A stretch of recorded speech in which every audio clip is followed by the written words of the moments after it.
वरना क्या फर्क रह गया तुम में और गैर मुस्लिमों में। अगर तुम्हारी डिमांडें नहीं मिटती हैं तो क्या करोगे जी के, क्या करोगे? अगर तेरी दौलत असल होती ना तो सबसे ज्यादा दौलत मेरे हुजूर अपनी बेटी को देते,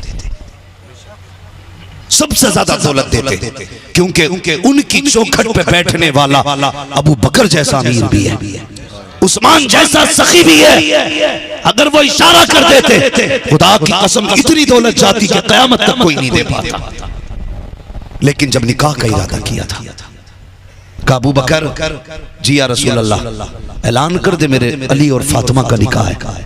हुजूर बताया नहीं, क्या करते? का तमन्ना थी बेटी हुजूर की हो, शादी अली के दीमक के खा गई, कोई पढ़ने वाला नहीं। क्या मिला तेरे बाप को? कुरान ये नहीं कहता होगा अल्लाह किस कौम में भेज दिया जिसे खोलने तक का वक्त नहीं है मुझे? ये कौन खरीद के लाया था? किसने मस्जिद में रख दिया? कम से कम दुकान में था, हिफाजत से तो था, यहाँ तो कीमत खा गई। जिधर एक उधर सब। जरूरी ये था, ये सवाब ही चाहते थे, उठते उस पैसे से एक कुरान का हदिया कराते, मदरसे में किसी गरीब तालिब इल्म को देते, कहते ये कुरान ले, इसमें सबक याद किया कर। खुदा की कसम ये जब जब कुरान पढ़े करता तब तब तेरे बाप की कब्र में खुदा की रहमतें नाजिल हुआ करती। खड़े होके कह रहा मौलवी साहब कोई काम बता दो, अब्बा की रिसाले सवाब के लिए करना चाह रही हूँ। मैं बता जाऊँ काम? बता जाऊँ? हिसाब बाद में कमेटी वालों से लेते रहना, इन्होंने बुलाया मुझे, कड़वी बातें कर रहा हूँ ना, बड़ा खुश्क मौजू रहता है मेरा। चाहते ना सारे लोग के खड़े होके कहते कोई काम बताइए क्या करूं जिससे अब्बा बख्शा जाए। मैं बता जाऊं, अगर तेरे चेहरे पे दाढ़ी नहीं है, बाप का जनाजा रखा है ना, खड़े होना जनाजे के पास, कहना बाप आज तेरे जनाजे पे कसम खा के कहता हूं आज के बाद हुजूर की सुन्नत नहीं मिटाऊंगा। कहना बाप आज तेरे जनाजे की कसम खा के कहता हूं आज के बाद हुजूर की सुन्नत की हिफाजत करूंगा। अल्लाह की कसम खा के कहता हूं हो सकता मेरा अमल मुंह पे मार दिया जाए, लेकिन जब तू सुन्नत रखने का ऐलान करेगा मदीने से आवाज आएगी फरिश्तों जन्नत की खिड़की खोल दो, इसने आते आते बेटे के चेहरे पे दाढ़ी सजा डाली। करना ये काम? नहीं नहीं निकाह नहीं होगा, लोग लड़की नहीं देंगे इसलिए दाढ़ी नहीं रखनी। कोई मौलवी इसलिए रड़ुआ मरा के उसे किसी ने लड़की न दी।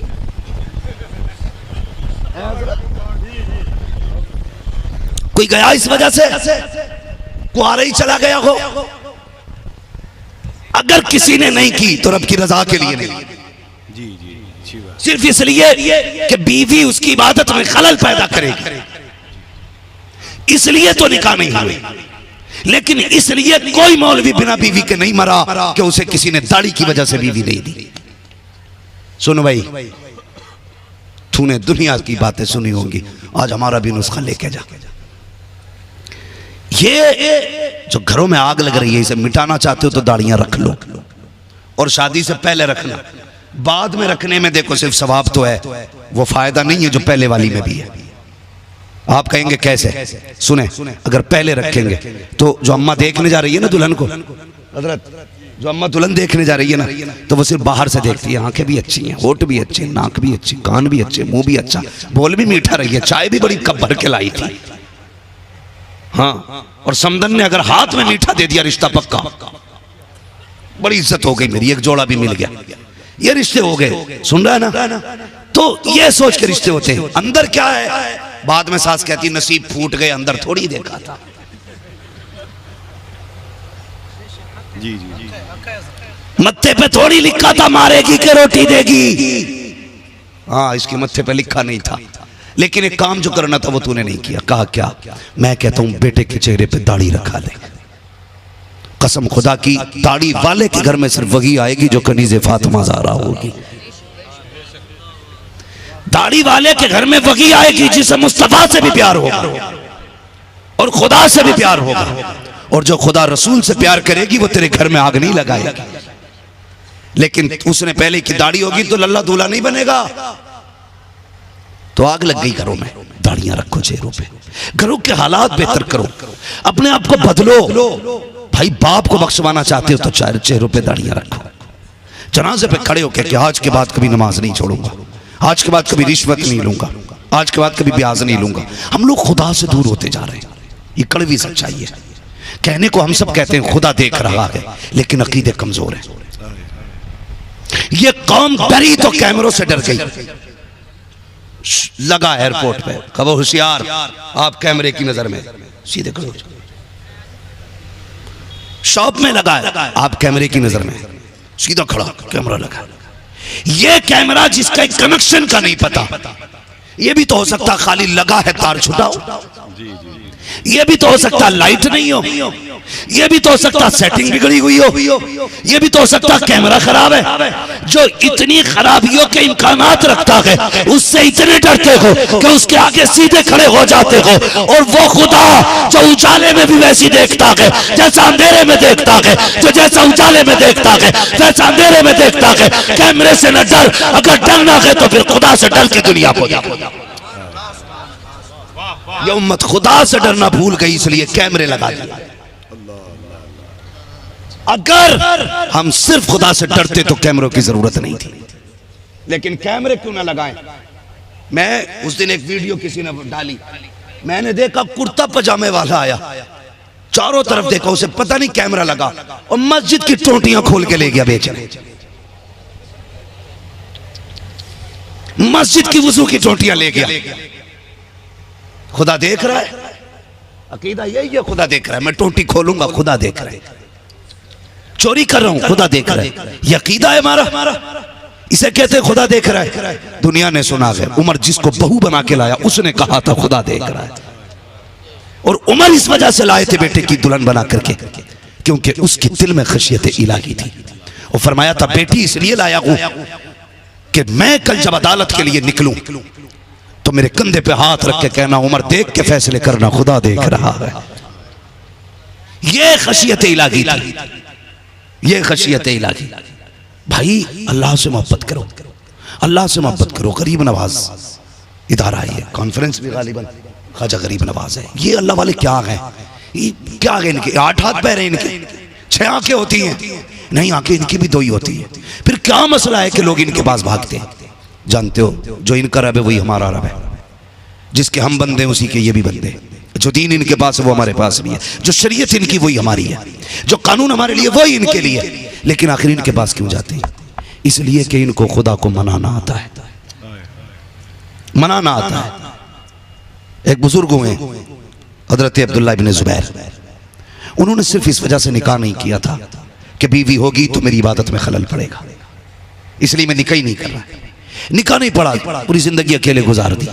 एक दिन रिवायत पढ़ी, हदीस पढ़ी कि जन्नत में कोई अकेला नहीं होगा, अल्लाह सबके निकाह करेगा जन्नत में। अब तो खुश हो जाओ जिनकी ना है, अल्लाह सबके निकाह करेगा जन्नत में। तो सोचने लगे यार जब सबका होगा तो फिर मैं थोड़ी बच जाऊंगा, वहां पे मेरा भी हो गई, फिर कोई मेरी भी बीवी होगी। हाथ उठा दिए, यार अब वो दिखा जो जन्नत में मेरी दुल्हन बनेगी। पहले दिन दुआ मांगे, कुछ नहीं हुआ। तीसरे दिन मांगे, दूसरे दिन कुछ नहीं। तीसरे दिन दुआ मांगी ना तो जानते आवाज आई, ख्वाब में कोई कह रही थी अब्दुल्ला मैं मैमूना हूं, बिनते वलीद हूं, मैं बसरा में रहती। ये कह के गायब हो गई। बस फिर क्या था, सुबह उठे रास्ता नाप दिया, क्यों ना देख ले उसे जो जन्नत में बीवी बनेगी। बसरा पहुंचे, जाके पता किया मैमूना कौन है। लोगों ने कहा हुजूर आप इतने बड़े आलिम और मैमूना का पता पूछ रहे, का क्या मसला है? कहा वो तो पागल है। पागल है जी? का क्यों? का लोग हंसते तो वो रोती है, लोग रोते तो वो हंसती है, लोग इसलिए पत्थर मारा करते हैं उसको। का कहाँ मिलेगी? का वो उजरत पे हमारी बकरियां चराती है, उसी से उसका गुजारा होता है। फरमाने लगे बताओ कहाँ मिलेगी? कहा असर तक आ जाएगी। कहा देर न कीजिए, वक्त कम है, बताओ कहाँ? कहा फला जंगल में चले जाइए। आप जब गए ना तो जब जा रहे थे तो जहाँ कदम रखते थे वही सांप, जहाँ कदम रखते थे खतरनाक जहरीले जानवर। हैरत में थे ये कैसी औरत है, ऐसे जहरीले जंगल में रह रही है जहाँ कदम कदम पे जानवर है। कहते मैं तलाश करते करते अंदर गया, मैं जब पहुंचा क्या देखता हूँ कि उस जहरीले इलाके में मैमूना बिनते वलीद ने मुसल्ला बिछा रखा है और उस जंगल में बकरियां चल रही हैं। कहते लेकिन हैरत की इंतहा न रही, मैं देख रहा था मैमूना मुसल्ले पे थी, बकरियों की हिफाजत शेर कर रहे थे। मर गए ना गार्ड रखते रखते, तावीज दे दे खेती बच जाए। दे दे, कुटिया में रखना है, पैसा चोरी ना हो जाए। फिर भी गया है? फसल अच्छी हो गई तो मैंने खाद अच्छा डाला था, फसल मर गई तो ना अल्लाह ने बर्बाद कर दिया। ये अकीदे हमारे। अल्लाह कहता अकल नहीं आई, देने वाला भी मैं हूं, लेने वाला भी मैं। अगर एक एक बाल का दाना बच जाए अपने दिमाग में मत जाना, ये कहना खुदा ने दिया है, लेकिन अपना नहीं। अगर खेती अच्छी हो गई तो पीर का करम है, और मारी गई तो बारिश ज्यादा हो गई। ये ना कहता पीर की नहुसत में मार दी। हाँ जी, आजा तो पीर भी जा थोड़ी रहा हजरत, बेड़ा गर्क करके रख दिया मुरीदों की। 8 दिन सो रहा, 2 ही काम है, बेडरूम बाथरूम, बेडरूम बाथरूम। ये खुतबे पढ़ लिया, बाहर निकाल। पीर बड़ा पूछा हुआ, रात भी मदीने में था, रात मक्का शरीफ में था, रात फला शरीफ में था, वो कहीं भी नहीं था, कम बकत तेरे घर में ही था। तो उसकी ना उससे खेती और मारी गई। तो कह रहे ना जी बस पीर का करम। जब आप गए मैमूना बिनते वलीद नमाज में, आप बकरियां देख रहे हैं। कहते हैं जब बकरियां रेवड़ में थी, बकरियों की आदत होती थी भागने की। जब बकरी इधर से उधर भागती, शेर जाता कान पकड़ के लाता, रेवड़ में खड़ी कर देता। अल्लाह अकबर। इसी तमाशे को देखते रहे, अचानक मैमूना ने सलाम फेरा, मैमूना बिनते वलीद ने सलाम फेरा। अब्दुल्लाह इब्ने जुबैर को पता भी नहीं था, नमाज मुकम्मल हो गई। उसने चेहरा किया इनकी तरफ, कहने लगी अब्दुल्लाह वादा तो जन्नत में मिलने का था, तू यही मिलने चला, तू यही मिलने चलाया। हैरत में थे, कहने लगे मैमूना ये बता, मैं तुझसे मिला नहीं, कभी बात की, तुझे किसने बताया कि मेरा नाम अब्दुल्ला है? मुस्कुरा के कहने लगी जिसने तुझे मेरा पता बताया उसी ने तुझे मेरा भी पता बता दिया। फिर आपने पलट के कहा मैमूना एक बात समझ में नहीं आई। कहा क्या? तू मुसल्ले पे खड़ी है, तेरी बकरियों को शेर चरा रहे हैं, ये शेर और बकरियों की दोस्ती कब से होने लगी? ये तो मौका लगते ही हाथ मार देते थे, और ये तेरी बकरियों को नहीं खा रहे, इनकी दोस्ती कब से हो गई? तो मैमूना बिनते वलीद ने कहा था जब से मैंने खुदा से दोस्ती कर ली है, मेरी बकरियों ने शेरों से दोस्ती कर ली है। दोस्ती है हमारी खुदा से। हम तो कहते हैं तू बिगाड़ क्या बिगाड़ेगा, हम गाने बजाएंगे। तू कर क्या करेगा, हम तेरी नाफरमानियां करेंगे। कर क्या करेगा, अजान होगी हम गाने की आवाज कम नहीं करेंगे। मस्जिद के आगे घर है, नमाज होगी गाने बजाएंगे, तू क्या करेगा? वो कहता फिर मैं वो करूंगा कि कोई संभाले नहीं संभाल पाएगा, फिर मैं वो करूंगा जो कोई बचाने नहीं आएगा। तुमने नहीं देखा जब तुर्की में बिल्डिंगें गिरी तो फिर कोई बचाने वाला नहीं था, और जब उसने बचाया ना तो उसने 6-6 महीने के बच्चों को 4-4 दिन जिंदगी दे दी। मलबे के नीचे से 6-6 साल के बच्चे जिंदा निकाल दिए उसने, और बताया लोगों जिंदगी देने वाला भी मैं हूं, जिंदगी लेने वाला भी मैं हूं। इसलिए अपने रब को राजी करो, अपने रब को राजी करो। पलटो यार कुरान की तरफ, जिस किताब को खोल के नहीं देखा जाओ उसकी तरफ। निजाम मुस्तफा लाजिम कर लो ताकि बेटियों के घर आबाद हो जाए। और याद रखो ये उलमा इकराम बैठे, हजरत बैठे, मुफ्ती साहब क़िबला बैठे, मैं जो डिमांड करते हैं ना, क्या मांगते हैं? 10 लाख। क्यों मांग रहा है? इसके पास नहीं है इसलिए मांग रहा है ना। और जिसके पास ना हो और मांगने की स्थिति हो तो वो नान नफका दे सकता है। और जो नान नफके का अहल नहीं है वो बीवी का अहल है, उनका जायज है उसका। हम कितने बड़े बेगैरत हैं, हम 10 लाख लेके कहते हैं लल्ला को 10 लाख मिले, और लल्ला इतना बेगैरत है पूरी जिंदगी अपने ससुर के दिए हुए बेड पे सोगा, अपने ससुर के दिए हुए बर्तन में खाएगा। कम से कम अकेले रहते हैं, किसी का दिल तो नहीं दुखाते। तुम मर्द हो के बेटियों के सताने का सबब बने। और यार खाली हाथ जा, किसी की इज्जत से उसकी चादर छुपा दे, खाली हाथ चला जा, मत डिमांड कर किसी गरीब का घर आबाद कर दे। अल्लाह तेरी कब्र को मुस्तफा के जलवों से आबाद फरमा दे।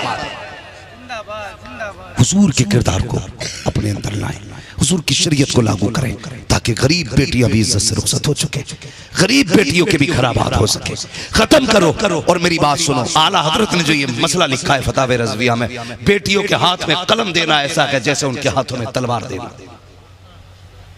ये क्यों लिखा था? इसलिए लिखा था कि ये खतो किताबत करेंगी तो हो सकता है ये छुपे दबे तौर पे इश्क नैन मटक्का कर सके। लेकिन अब आ गया मोबाइल, अब तो कलम का मसला ही कोई नहीं है। अब तो लिखना भी नहीं आ रहा तो रिकॉर्डिंग करके भेज देती है। हाँ तो भाई इनके हाथों से मोबाइल लो और घर की जो एलसीडी लगी हुई है उतार के फेंको, वरना तेरी बीवी तुझे ही जूते से मारेगी। इसलिए कि नाटक में सबसे पहले शौहर की मुखालफत दिखाई जाती है।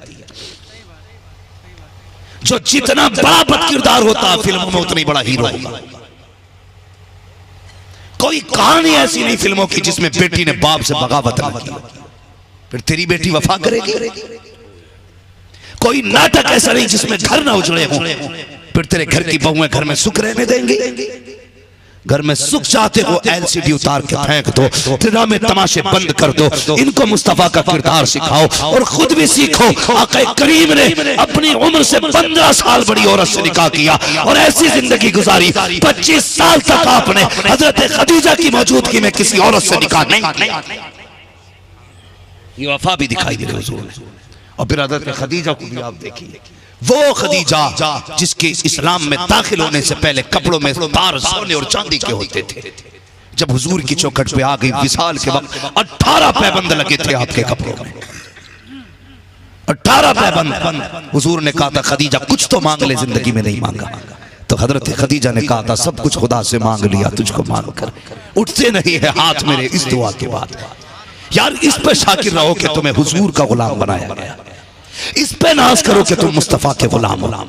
तकलीफ होती है आज हमारा स्कूल का पढ़ा हुआ जिसके सिग्नेचर से लोगों की जिंदगी के फैसले होते हैं हॉस्पिटल के अंदर, यानी कि जो बहुत बड़ा डॉक्टर होता है हॉस्पिटल का, वो कहता पढ़ा लिखा मुस्लिम कहता जी मैं तो मोमडन हूं।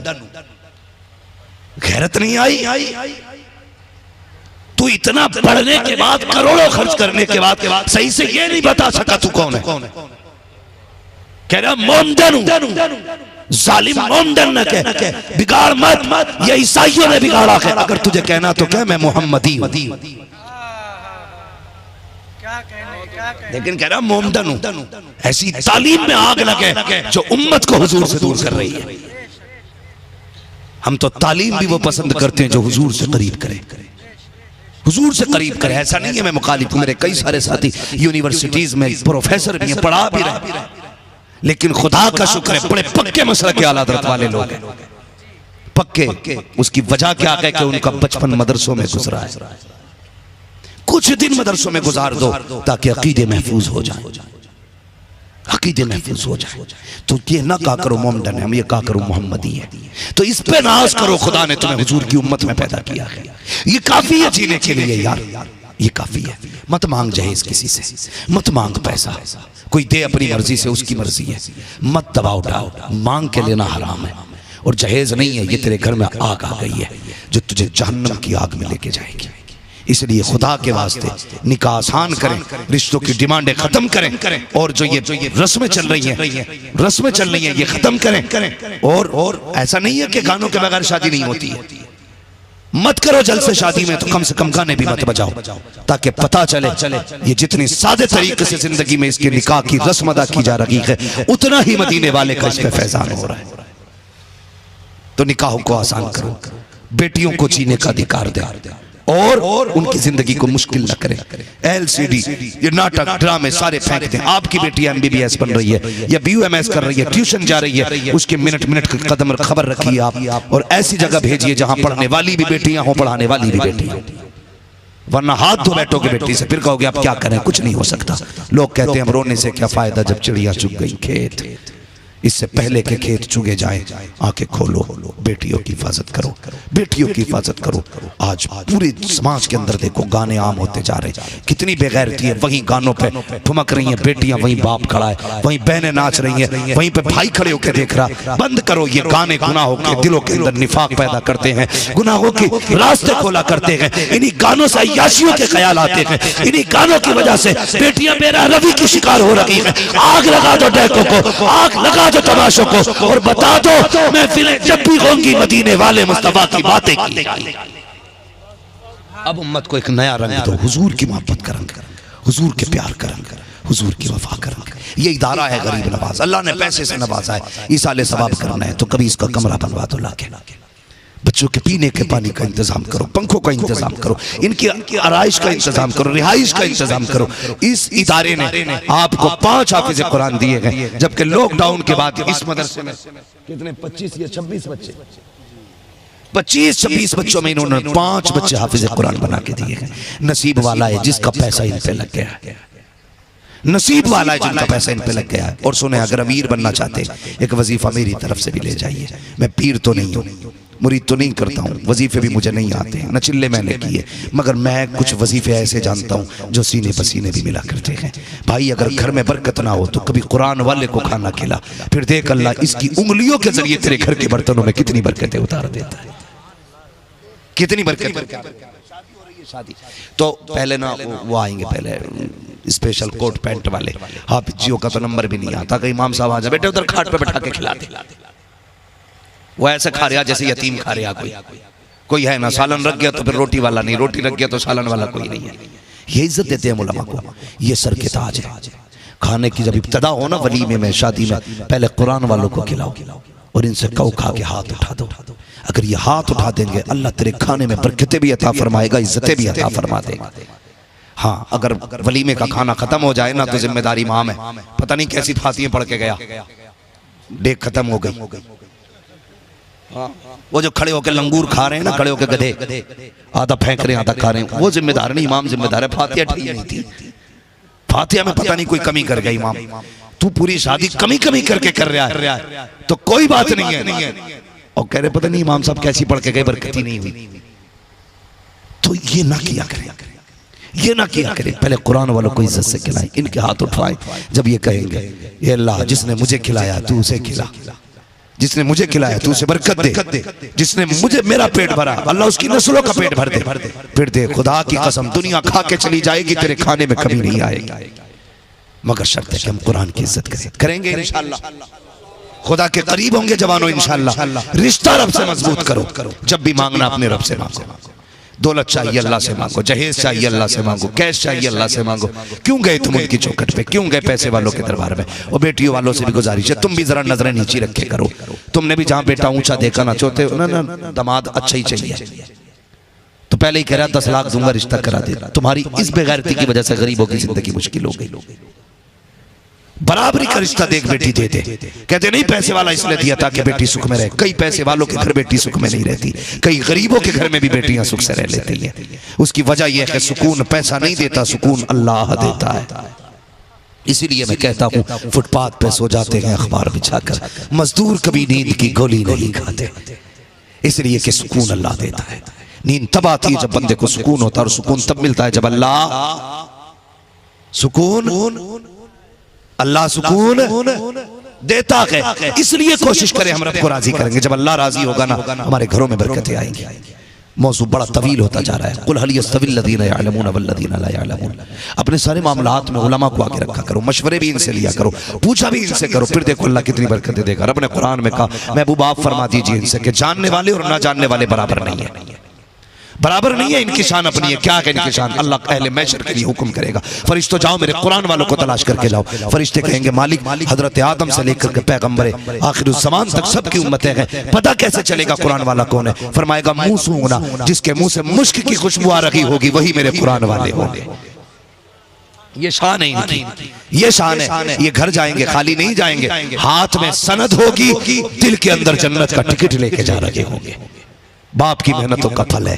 वो माए नसीबों वाली हैं जिनके बेटे हाफिज बने, वो बहनें मुकद्दरों वाली हैं जिन्होंने इन्हें खाने खिलाए हैं। वो बाप लायक के 27 तारीफ है कि जिन्होंने ऐसे बेटों की परवरिश की है जो बदले में जाके बाप को कुरान की दौलत देने वाले हैं। इसलिए मेरी गुजारिश है एक बच्चा कम से कम जरूर हाफिज कुरान बनाए, दीन से जुड़े, उलमा से जुड़े, बेटियों पर नजर रखें, अपनी बेटियों की परवरिश हजरत फातिमा ज़हरा के किरदार के मुताबिक करें, मुस्तफा के दीन के मुताबिक बेटियों की परवरिश करें, और सिर्फ दुनिया की रसूम पे ना जाए। इस्लाम अपने मानने वालों को एक मिनट के लिए भी अपनी हदों से निकलने की इजाजत नहीं देता। माँ की गोद से लेकर कब्र तक का तरीका इस्लाम सिखाता है, जिंदगी से मौत तक का उसूल इस्लाम देता है। तेरे दामन में है किस लाल और जवाहर की कमी, तू किसी और के दामन की तरफ क्यों देखे? मगरिबी तहजीब न देखना, ये इज्जतें नहीं देगी। अगर इज्जतें तुम्हें मिलेंगी तो निजाम मुस्तफा के जरिए इज्जतें। इसलिए अपने घरों में निजाम मुस्तफा लाए, कुरान पढ़ें, दीन सीखें। अल्लाह ताला हमारे घरों में बरकत अता फरमाए। अल्लाह इन हाफिजों की उम्रों में बरकत अता फरमाए। इस इदारे को मौला करीम दिन दूनी रात चौगनी तरक्की अता फरमाए। जो हुए अगलात उनको माफ फरमाए रब्बे कायनात। जिंदगी ने दिया साथ फिरों की मुलाकात, चमन्ना फूल खिलेंगे, जिंदगी लगी फिर मिलेंगे। मुसाफिर हैं हम भी, मुसाफिर हो तुम भी, किसी मोड़ पर फिर मुलाकात होगी। फकीरान आए सदा कर चले, सदा खुश रहो ये दुआ कर चले। सारे लोग कलमा शरीफ पढ़ लीजिए। इल्लल्लाहु मुहम्मद रसूलुल्लाह व मा अलैना इल्लल बलाग। अस्सलामु अलैकुम व रहमतुल्लाहि व बरकातुहू।